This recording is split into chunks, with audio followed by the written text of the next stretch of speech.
we have asked the Hastings Borough Council, what are you going to do about these lower slopes? How are you going to ensure that the Rocklands as a unit do the right thing? And they say the only way we can do that is if they've got a site licence that is enforceable. Now, you wouldn't believe it, but they've never had a site licence on Rocklands that's valid. It's long before the present owners had it. There's errors within the site licence that make it a document that can't be enforced. So they say. So they say. So, Hastings Borough Council have agreed to enforce Rocklands to take out a new site licence. But that can only be done if certain things comply, and caravan sites up and down the country are all controlled by the same model rules. That's the phrase they use, model rules, which determine how many caravans are allowed per acre, spacing, density, caravan, fire regulations, etc., etc. So this firm was actually sent into Rocklands in August last year to do an audit on Rocklands to see what needs to be done, and then the council will either get them to put right what they've done and make the licence they've got now valid, or give them a new licence, but only after certain things have been done. But this report, surprisingly, even though the auditors of the report weren't given the correct information, they didn't know, for example, that the caravans on the lower slopes were not part of their planning permission.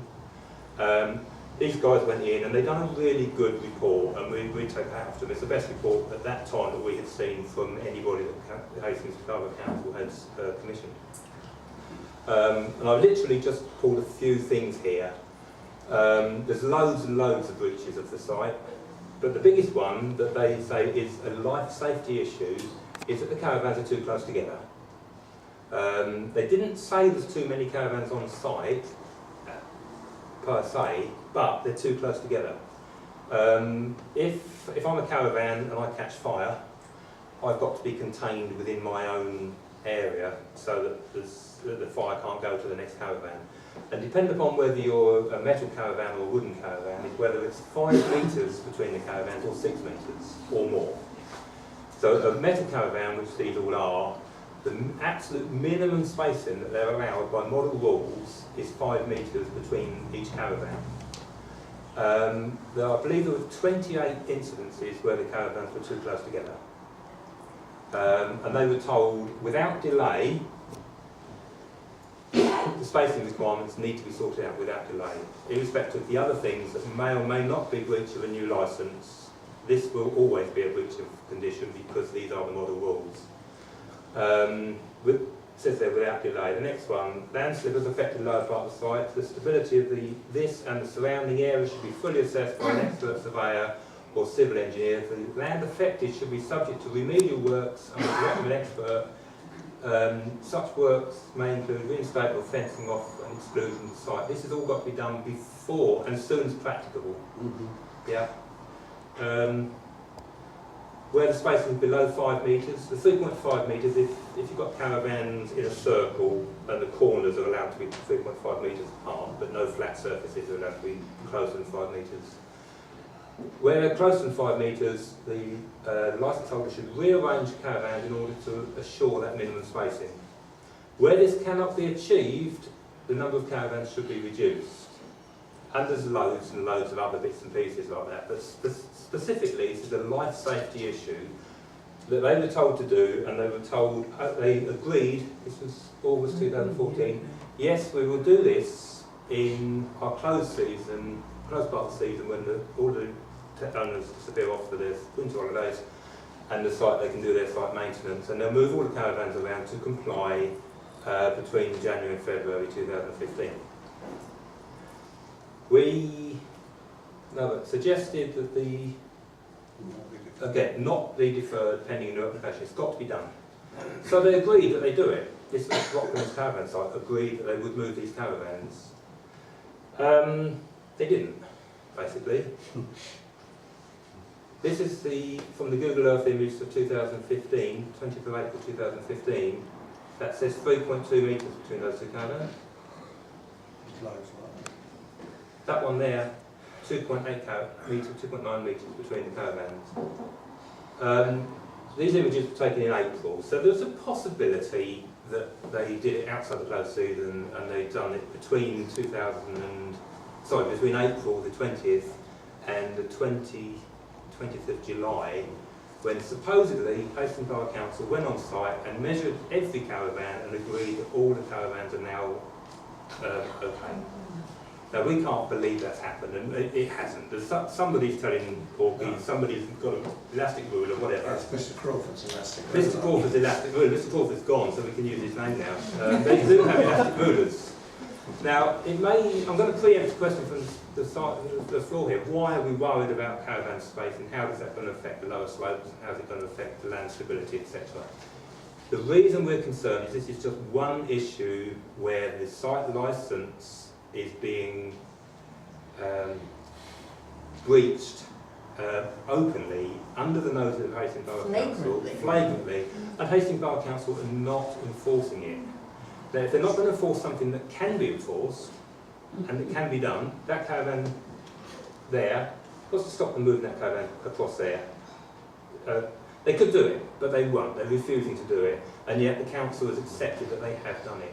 Now, our point is that there's, to put a condition on the site licence to say that land stability issues will be dealt with by the site licence, it won't happen. And that's the fight that we've got at the moment. I've actually got a letter.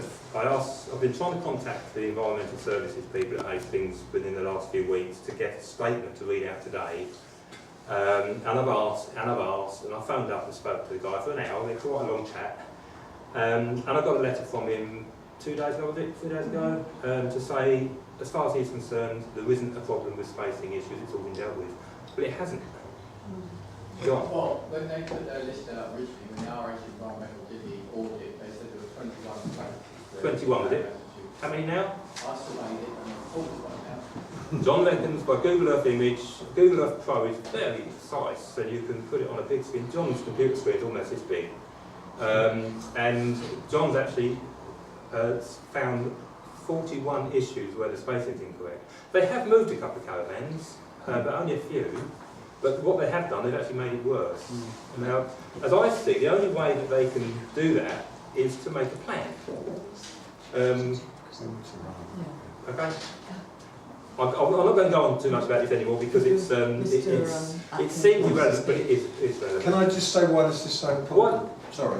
What Chris is talking, just watch these photographs. This is the reason why we're fighting our campaign. Why the caravan site licence issue is so important is because we've tried to go down the enforcement road to sort out all the unauthorised stuff on the lower slopes, because if we don't get that sorted, the landslip continues. The leader of the council has assured us that all the issues, that enforcement is not a simple way of doing it, and the best way to do all this is through a caravan site licence. Now, number one, a caravan site licence is an inappropriate tool because it can't address historic wrongs. And number two, it's absolutely clear from the way that the officers are behaving that they're not taking the caravan site licence seriously. They're not following the recommendations of the caravan site report, they're totally ignoring it, and they're just whitewashing it and not doing their jobs properly. Now we're going to, one of our objectives, we're going to call for an independent resurvey of the caravan site because we do not have confidence in the department that is carrying it out. And that's one of our major... The position that I've got to these caravans is they're totally ignoring the life safety issue. They've allowed those 10 caravans right at the head of the unstable site to be continuously occupied. Yes. And neither the council nor Rocklands are doing anything about it. Paddy? Can I go back to the safety issue? I did actually send it to you, Chris, I think.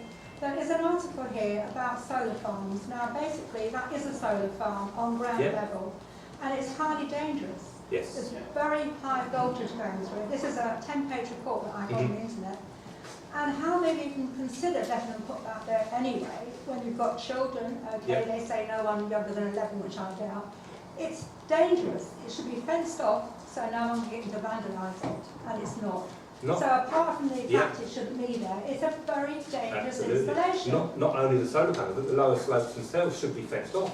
Yeah, but this has got huge cabling going to it with high voltage, and this lists 10 reasons why solar That's on your report, isn't it? Yes, the building regulations say there from the legal guidance to give because you've got to prevent any access Yeah. to burns and I'm pretty certain it's going to be refused, but as you say, it shouldn't even be there. No, but Shouldn't they're be there. ignoring the safety issue, which is extremely important with the caravan site, isn't it? You've got children. But that Nick went on. wanted to say Nick. something. Isn't part of the problem what you mentioned earlier, that they never were, you know, the Rocklands never had a proper site licence in the The first place? problem is, because they've never had a site licence, not only Rocklands, but virtually all of the caravan sites in Hastings have never been audited.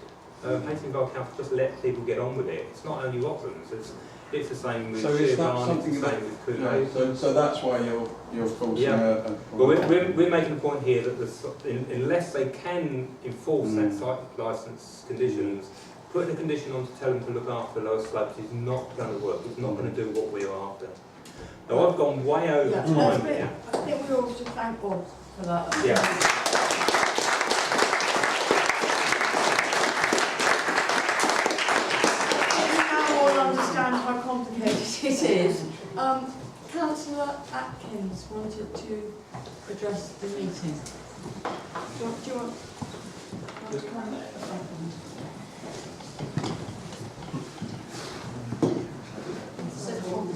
It's hot.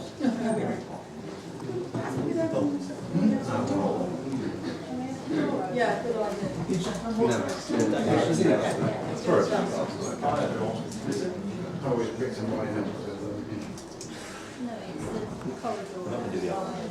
Okay. Perfect. Can everyone hear me okay at the back? Speak up. As I said, my name is Councillor Liam Atkins. I am proud to say that I am the leader of my political group on the council. By day, I'm an online marketing consultant, so I can't claim, like any councillor can claim, that they're an expert in planning. I expect you guys are far more knowledgeable than we are. I'm going to have a go at trying to put out our point of view on this, and hopefully, see what we can do in the future to try and help you guys.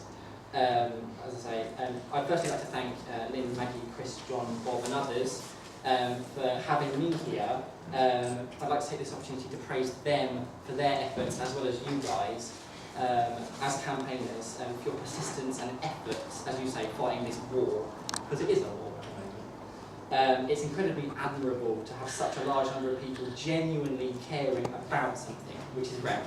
Especially in Hastings, we haven't seen big issues like this we've had to fight against.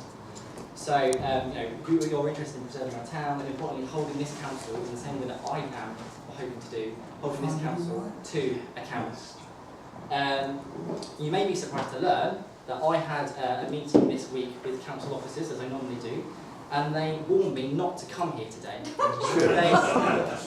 They turned around and said that I should pretend that I've got a cold today. Because they ultimately said that if I don't say the right thing, I'm going to get abused today on Facebook because of it. Now I'm a big boy. Whatever I say, I'm a big boy. I don't mind that much too much. I'm in politics, it's part of the thing. But this just shows. Don't do abuse. Well, this is the thing. We have been abused by a councillor. We don't do it. Not anyway. Well, this is the thing. These council officers are the people that you pay for out of your council tax, and they're advising me. Tell your colleagues to stop behaving like the local mafia. Yeah. As I say, you guys pay your council tax for these people to make decisions. They're advising me, an elected member, not to come and speak to you, the public. But toward this attitude, towards this campaign and others, seems to be running deep within the council and within certain officers. They, of course, would rather you guys just pick up your bat and ball and go home. Oh, yeah. That's why we won't. Comments like that won't do that at all. No, It's useful for us to hear it. Yeah. Well, this is the thing. Hopefully, I can give a bit of an insight, as well not being in control, as I'm leading the Conservative group, an insight from a slightly different perspective. Of we question officers as well as other councillors do, but we can question them a bit further because we don't have to take, as you say, we don't have to take what they say as for granted. We question it and keep probing a bit further.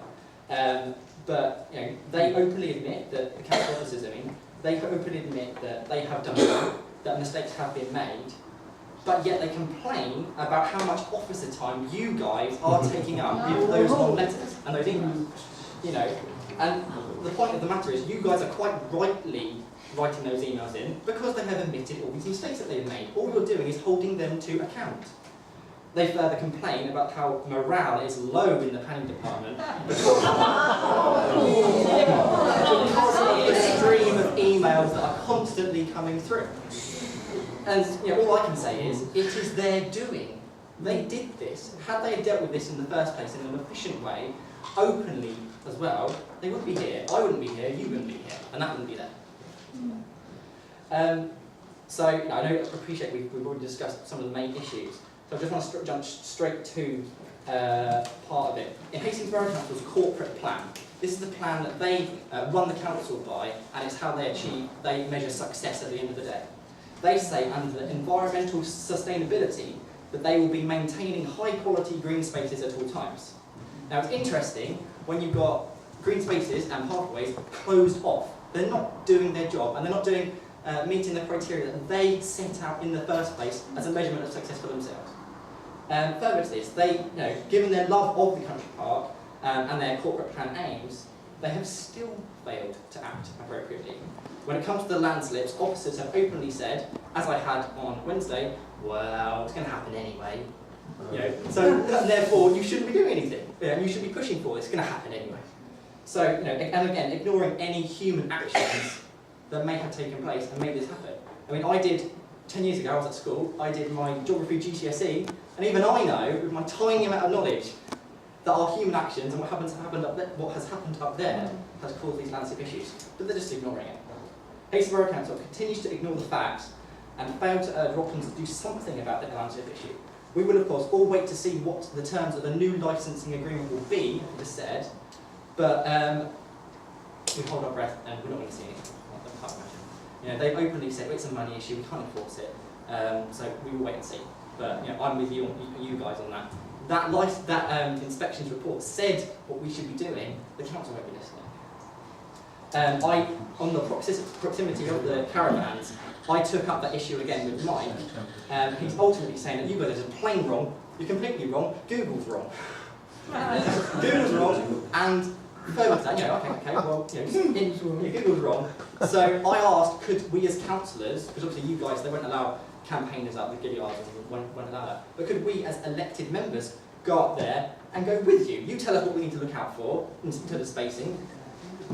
We wait and see on that one as well. Hopefully we can, because I'll happily go out there for you with my measuring stick or whatever you want and actually try and get that from them. Because they're saying you're wrong or you're lying. Which one is it?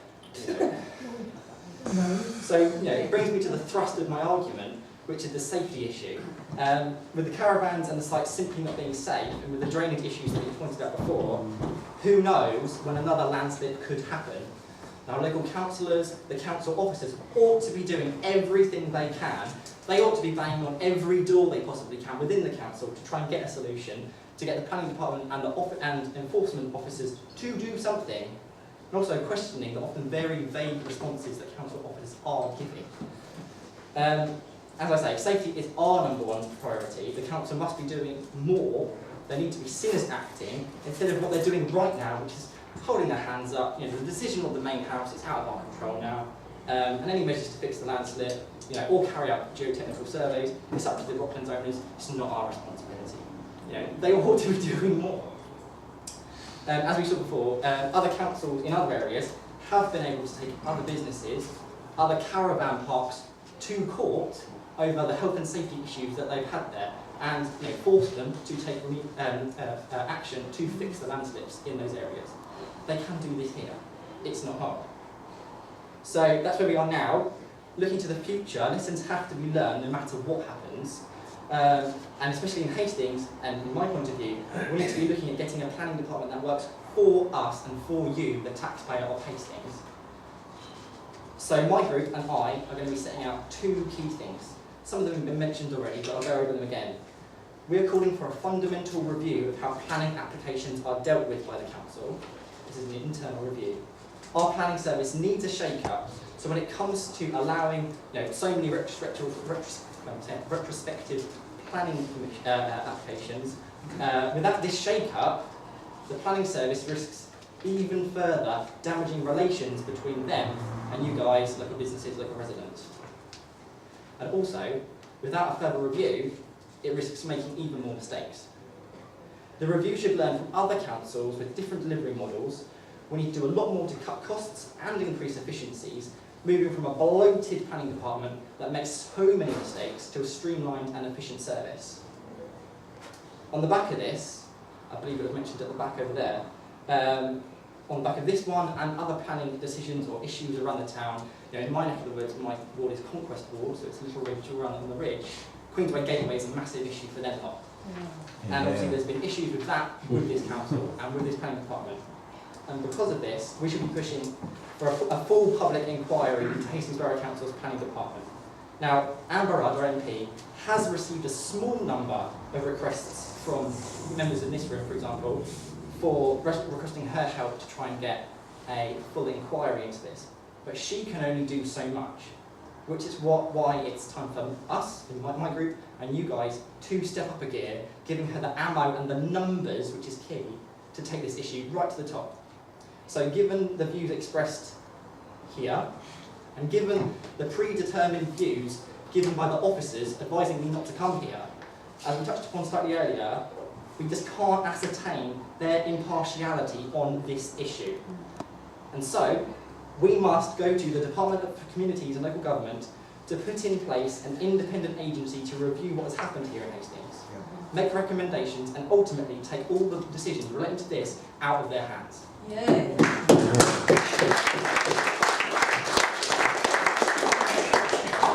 The Department for Local Communities and Local Government is like any other government department. So I'd recommend, if you guys were to jump online, set up a number 10 petition, get it onto the DCLG website, they have to listen to that. Spreading this wide and far, encouraging all of your members on Facebook and across the town will help you. I mean, online marketing is my bag, I'm more than happy to help you get that out. Encourage all your members to sign up and get that going.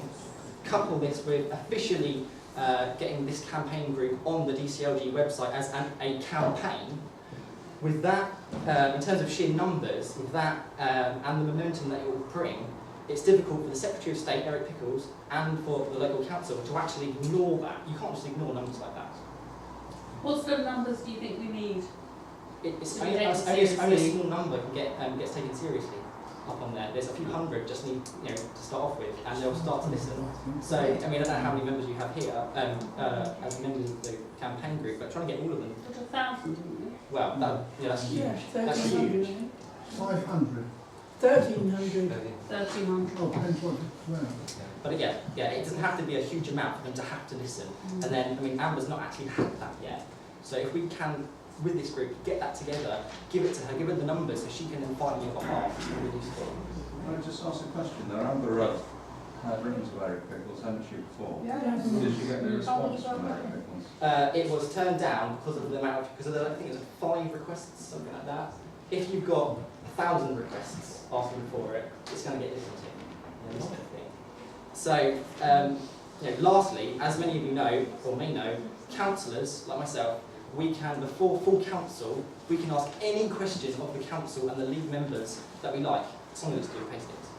Now, if you continue to have questions fall on deaf ears, which I suspect you're having at the moment, we are more than happy, I'm more than happy to open up my group, we've got 8 councillors, any questions that you want an answer to, you can give it to us, we'll ask, and that's in the public gallery. You guys can come and watch the council's responses to this and hear it from their mouths, and I really welcome you to do that and use us as much as you can with them. So, especially since, some of the questions with Mike, Hepworth and the other one, even I'm not getting the answers directly. They can't, when it's recorded and when it's in the public gallery, when you guys in the public gallery, they're going to start, being honest, basically. If it's recorded. There are issues that I've recently found out about them not actually properly recording planning certain council meetings, which... It's always by mistake, though. Yeah, it's by mistake. So, because it is, after all, the council, you pay your council tax, they ought to be answerable to you guys. And to me, I should be listened to. So, to sum up really, putting politics out of the question, we want to help and we want to ensure that we have a planning department that works properly and efficiently for all of us. So, as I close, I'd like to again thank everyone for having me here. Councillor Rob Kirk, my deputy leader, is at the back, so if you have any questions for us afterwards, grab one of us and we'll try and answer them. But finally, I'd like to repeat what I said initially. Massive congratulations and praise to you guys for your persistence and efforts so far. Don't let the momentum drop. You have got the council on the ropes, so keep holding the council to account. Thank you.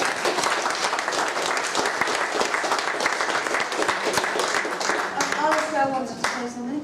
Yeah, I just wanted to, thank you for that, Councillor Atkins.